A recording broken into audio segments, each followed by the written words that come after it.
मकोड़ी ना जाने कितने जीव जंतु आपके पैरों के नीचे कुचले जाते हैं, और ये पता भी होता है और फिर भी नहीं बचा जा सकता हमसे।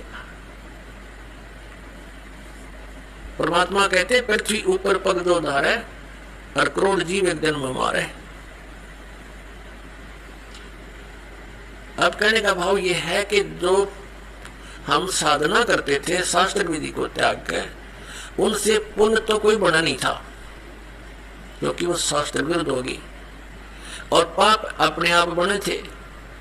जैसे एक एकड़ जमीन है, यानी कोई 2-4 एकड़ जमीन है, उस जमीन में, उस पृथ्वी पर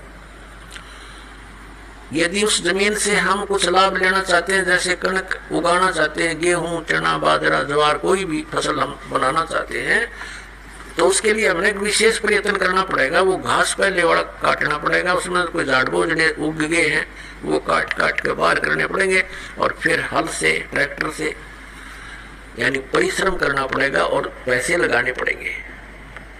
अपनी मेहनत से, मजदूरी से या पैसे से उसकी गुड़ाई करनी पड़ेगी। फिर बीज डालना, वो भी पैसा, यानी बीज जो डालेंगे चाहे मोल लाकर डालेंगे या अपने घर से डालेंगे तो वो भी पैसा ही लग रहा है।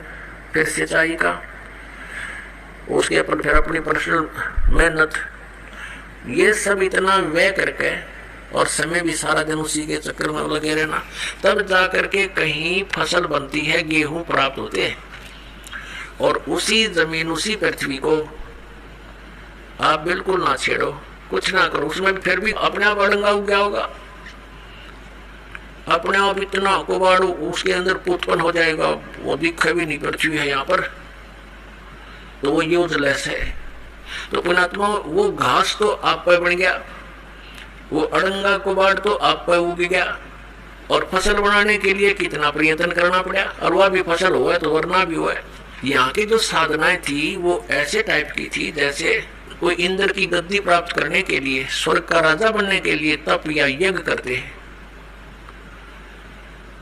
तो उनकी यज्ञ या तपों को खंड करवा दिया करता था वर्तमान राजा इंद्र। क्योंकि यहाँ राजनीति चलती है, धर्म नीति नहीं चल सकती। धर्म नीति तो परमात्मा के चरणों में आने के बाद हम राज की इच्छा त्याग कर ही धर्म नीति को पर चल सकते हैं, उसको सफल कर सकते हैं।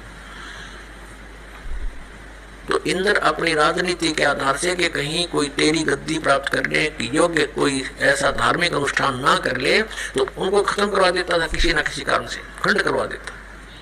तो वो समझ ले, जैसे किसान यहाँ पर खेती तैयार करता है, ओले आगे या वर्षा फल डागी हो गया, नाश बनी बनाएगा, या आग लग जाए बनी बनाई फसल गेहूं के। तो यहाँ कहने का भाव ये है कि इतनी मेहनत के बाद भी आशा नहीं कि घर आ जाएगी, और घर आती है तो कितना प्रयत्न, और वैसे उसमें अड़ंगा वैसे उग गया उस जमीन में। तो ये हम जिस लोक में रह रहे हैं, ये ऐसा स्थान है कि हमने अगर पुण्य करने पड़ेंगे इस शरीर से, तो मेहनत करनी पड़ेगी, काम भी छोड़ना पड़ेगा, 10 रुपए भी लगाने पड़ेंगे, तब हम पुण्य प्राप्त कर सकते हैं। साधना हमारी शास्त्र अनुकूल हो, शास्त्र विधि को त्याग कर मनमाना आचरण ना हो, तो तब हमें पुण्य मिलेंगे।